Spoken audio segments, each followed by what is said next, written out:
नमस्कार दोस्तों, कैसे हैं आप लोग। उम्मीद करता हूँ सब बढ़िया होंगे। मैं आपका दोस्त अंकित आज फिर और एक नई कहानी के साथ आपके सामने आ गया हूँ। दोस्तों, क्या आप जानते हैं कि जीवन में कभी कभी ऐसी घटनाएं होती है जो हमें सोचने पर मजबूर कर देती है। एक समय था जब जीवन की सच्चाई ने हमें हैरान कर दिया। यह कहानी है उत्तर प्रदेश के एक छोटे से गांव मायापुर की, जहां एक हवेली थी जो सालों से वीरान पड़ी थी। हवेली के बाहर में कई तरह की डरावनी कहानियां थी। गांव वाले कहते थे कि जो भी उस हवेली में गया वो वापस नहीं लौटा। यह जगह इतनी भयानक थी कि अंधेरा होते ही लोग वहां से दूर हो जाते थे। हालांकि हवेली के रहस्य को जानने की किसी में हिम्मत नहीं थी, लेकिन इस डरावनी जगह के रहस्य का पता लगाने के लिए मोहन, रघु और अंजलि नाम के ये 3 दोस्त ने वहां जाने का साहस किया।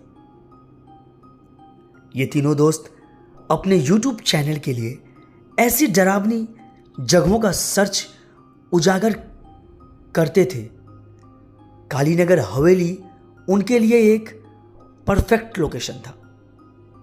कैमरा, टॉर्च और कुछ जरूरत का सामान लेकर वे रात को हवेली की ओर निकल पड़े। जैसे ही वे हवेली के पास पहुंचे, उन्हें एक अजीब सी ठंड महसूस हुई। हवेली के खंडहरों से एक भयानक संकट का और घबराहट का एहसास हो रहा था, जैसे कि कोई अनदेखी शक्ति उन पर नजर रख रहा हो। हवेली के भीतर कदम रखते ही अंजलि ने महसूस किया कि जैसे उसके आसपास कोई अदृश्य शक्ति मौजूद है। आसपास कोई अदृश्य शक्ति मौजूद है। अचानक उन्हें दूर से जंजीरों के घसीटने की आवाज सुनाई दी। मोहन ने डर को दबाते हुए कहा, यह सिर्फ हवा में जंग लगे लोहे की आवाज है, हमें ज्यादा घबराने की जरूरत नहीं है। रघु ने हंसते हुए कहा, हवा की आवाज से घबराओ मत, हम तो यहां भूत ढूंढने आए हैं। पर अंजलि को कुछ गड़बड़ लग रहा था। हवेली के हाल में जाकर तीनों अपने कैमरे सेट पर रहे थे। हवेली के हॉल में जाकर तीनों अपने कैमरे सेट कर रहे थे कि अचानक दीवारें पर अजीब से चेहरा उभरने लगा। पहले तो उन्हें लगा कि यह उनकी कल्पना है, लेकिन ध्यान से देखने पर वे समझ गए कि कुछ तो गलत हो रहा है। एक चेहरे ने अचानक बोलना शुरू कर दिया, तुम्हें यहां नहीं आना चाहिए, यह हमारी दुनिया है। अंजलि ने घबराते हुए मोहन से कहा, क्या तुमने भी वही सुना जो मैंने सुना?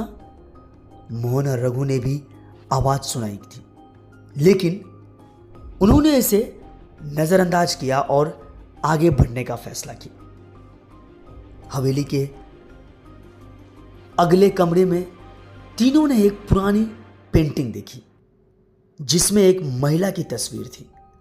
उसकी आंखें बेहद डरावनी और जीवित सी लग रही थी।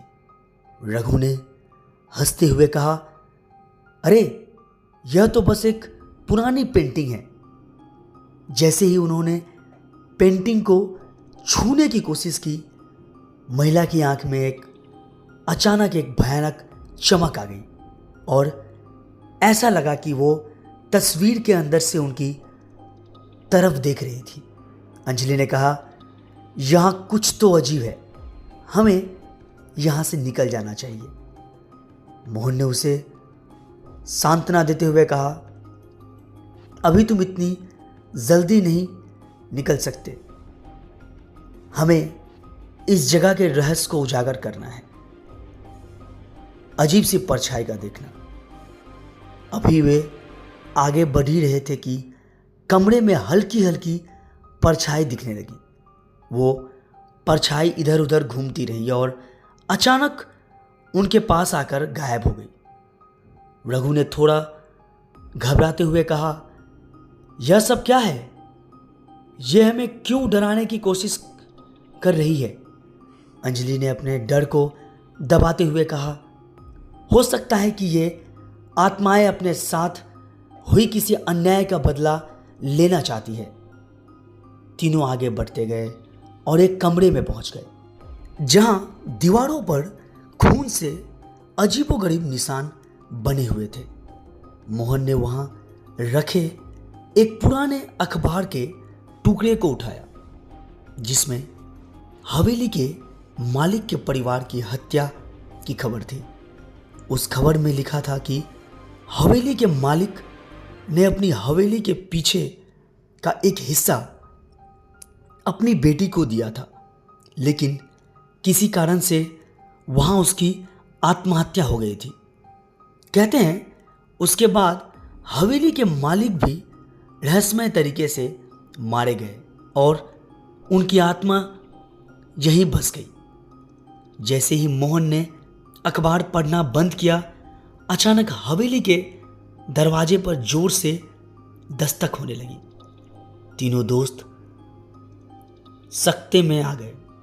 वो दरवाजा धीरे धीरे खुला और उसमें एक छाया उड़ी थी, एक सफेद साड़ी पहनी हुई औरत की, जिसके बाल बिखरे हुए थे और चेहरा बिल्कुल सफेद।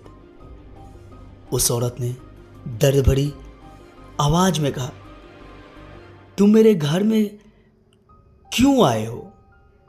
क्या तुम भी मेरी तरफ फंसे रहना चाहते हो? उसकी आवाज इतनी डरावनी थी कि तीनों के चेहरे पर हवाएं उड़ गई। रघु ने अपने मन की शक्ति को इकट्ठा करते हुए कहा, हम यहाँ तुम्हारे बारे में सच्चाई को सामने लाने आए हैं। हम तुम्हें मुक्त करना चाहते हैं। वो औरत धीरे धीरे उनकी तरफ बढ़ी और उसके चेहरे पर एक दर्द भरी मुस्कान आ गई। उसने कहा, अगर तुम मेरी मुक्ति चाहते हो तो मेरे लिए प्रार्थना करो। मेरी आत्मा यहाँ से तब तक नहीं जा सकती जब तक मुझे शांति नहीं मिलती।